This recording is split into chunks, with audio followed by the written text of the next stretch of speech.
అందరికీ నమస్కారం. ఒక గొప్ప నాయకుడికి, ఒక నిజమైన వీరుడికి ఎలాంటి లక్షణాలుండాలి? ఈ ప్రశ్న ఎప్పుడైనా ఆలోచించారా? సరే, ఈ ప్రశ్నకు సమాధానం కోసం ఈరోజు మనం కొన్ని శతాబ్దాల వెనక్కి వెళ్దాం. ఒక అద్భుతమైన కావ్యమాధారంగా ఇద్దరు పురాణ పురుషుల జీవితాల ద్వారా ఎప్పటికీ నిలిచిపోయే సద్గుణాలేంటో తెలుసుకుందాం. అసలు గొప్పతనమంటే ఏంటి? ఒక నాయకుణ్ణి లేదా ఒక వీరుణ్ణి నిజంగా గొప్పవాళ్ళని చేసేది ఏది? ఈ ప్రశ్న మనందర్నీ ఎప్పుడో ఒకప్పుడు ఆలోచింపజేస్తూనే ఉంటుంది. సరే, ఈరోజు మనం దీనికొక గొప్ప కవి ఇచ్చిన సమాధానమేంటా చూద్దాం. ఈ సమాధానం కోసం మనం టైం ట్రావెల్ చేసి కొన్ని శతాబ్దాల వెనక్కి వెళ్ళాలి. మనకు మార్గం చూపించే ఆ గ్రంథం పేరు విజయ విలాసం. దీన్ని రచించింది చేముకూర వెంకటకవి. ఈ కావ్యంలో కవి ఇద్దరు పాండవ సోదరులను ఆదర్శాలకు ప్రతిరూపాలుగా చూపిస్తారు. వాళ్లే ధర్మరాజు మరియు అర్జునుడు. ఈ ఇద్దర్ని కలిపి ధర్మార్జునులు అని పిలుస్తారు. ఆ పేరులోనే వాళ్ల గొప్పతనం మొత్తం దాగి ఉంది.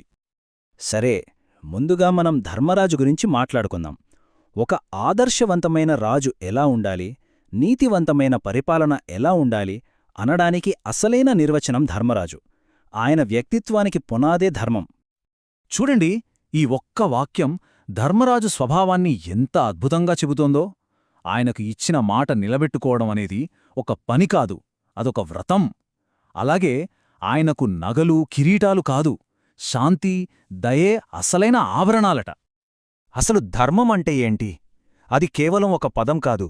సత్యం, న్యాయం, కరుణ, నీతివంతమైన పాలన ఇవన్నీ కలిస్తేనే ధర్మం అవుతుంది. ధర్మరాజు జీవితం, ఆయన పరిపాలన మొత్తం ఈ సూత్రం మీదే నడిచింది. ఈ సూత్రాలు చూస్తే ధర్మరాజు గొప్పతనమేంటో మనకు స్పష్టంగా అర్థమవుతుంది. ఆయన పాలనలో ప్రజలు బాగుంటే చూసి అసూయపడటం లాంటివి లేవు. అహంకారం లేదు, కోపం అసలే లేదు, ఇచ్చిన మాట తప్పడు, న్యాయం తప్పడు. వ్యక్తిగత ఇష్టాయిష్టాల కన్నా ప్రజల శ్రేయస్సుకే ఎక్కువ ప్రాధాన్యత ఇచ్చేవారన్నమాట. నిజం చెప్పాలంటే ఇప్పటి నాయకుల్లో కూడా మనం కోరుకునేవి ఇవే లక్షణాలు కదా. ఆ కవి ఎంత అద్భుతంగా వర్ణించారో చూడండి. పండితులకు, జ్ఞానులకు ఆయన ఎంత విలువిచ్చేవారో చెప్పడానికి కొంగు బంగారం అనే మాట వాడారు. అంటే ఎప్పుడు అవసరమైనా వెంటనే అందుబాటులో ఉండే ఒక అమూల్యమైన నిధిలాంటివాడు అని అర్థం. సరే, ధర్మరాజుది ఒక్క కోణమైతే ఇప్పుడు మరో అద్భుతమైన వ్యక్తివైపు వెళ్దాం. ధర్మరాజుకు పూర్తి భిన్నమైన కాని అంతే ముఖ్యమైన గుణాలున్న వీరుడు. ఆయనే అర్జునుడు. పరాక్రమానికి, పౌరుషానికి మారుపేరు. ఇక్కడే మనకు అసలు విషయం అర్థమవుతుంది. వాళ్ళిద్దరి మధ్య ఉన్న తేడా ఏంటి, వాళ్ల బలమేంటి అనేది ఇక్కడ తెలుస్తుంది. ధర్మరాజుది ధర్మబలం, అంటే నైతిక శక్తి. ఆయనే సరైన దారి చూపిస్తారు. మరి అర్జునుడిది బాహుబలం, అంటే ఆ ధర్మాన్ని కాపాడటానికి అవసరమైన శక్తి. ఒకటి లేకుండా రెండోది అసంపూర్ణమన్మాట. ఈ రెండూ కలిసినప్పుడే ఒక ఆదర్శవంతమైన రాజ్యం సాధ్యమవుతుంది. అబ్బా! అర్జునుడి పరాక్రమం గురించి చెప్పడానికి ఇంతకంటే పవర్ఫుల్ వాక్యం ఉంటుందా? ఆయన బాణం వేయక్కర్లేదు, విల్లు ఎక్కుపెట్టక్కర్లేదు. జస్ట్ ఆ విల్లును వంచి ఒక్కసారి తీక్ష్ణంగా చూస్తే చాలు, శత్రు సైన్యాలు భయంతో పారిపోతాయట. అంతటి పేరు ప్రఖ్యాతులైనవి. అర్జునుడి స్థాయి చెప్పడానికి కవి అతన్ని మామూలు మనుషులతో పోల్చలేదు, ఏకంగా దేవుళ్లతో పోల్చారు.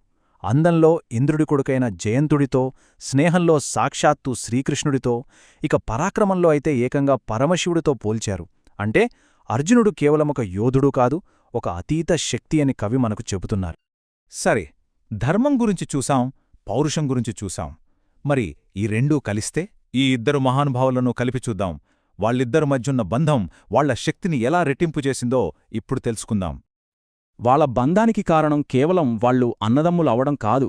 దాని వెనుక ఈ 4 బలమైన స్తంభాలున్నాయి. ఒకరిపై ఒకరికి గాఢమైన అభిమానం, అచంచలమైన భక్తి, స్వచ్ఛమైన ప్రేమ, ఇంకా అనంతమైన ఓర్పు.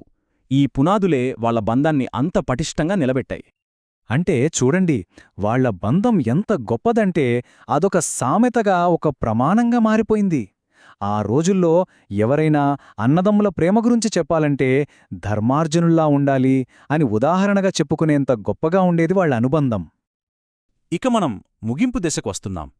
ఈ ఇద్దరు సోదరులు కలిసి మన ముందుంచిన ఆదర్శమేంటి, వాళ్ల వారసత్వం ఈనాటికి మనకు ఎందుకు అంత ముఖ్యం ఇప్పుడు చూద్దాం. సో చివరిగా ఈ కావ్యం మనకిచ్చే అసలైన సందేశం ఇదే.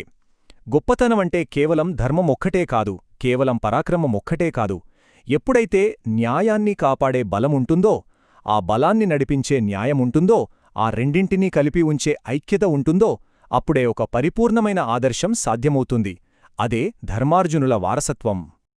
మరి ఇంత టెక్నాలజీ, ఇంత ఆధునికత ఉన్న ఈ రోజుల్లో ఈ పాతకాలం నాటి సద్గుణాలకు ఇంకా విలువ ఉందా? నీతి, పరాక్రమం, ఐక్యత, ఈ ఆదర్శాలు నేటి ప్రపంచంలో ఉన్న సవాళ్లను ఎదుర్కోవటానికి సరిపోతాయా? ఈ ప్రశ్న మనందరి ఆలోచనకే వదిలేస్తున్నాను.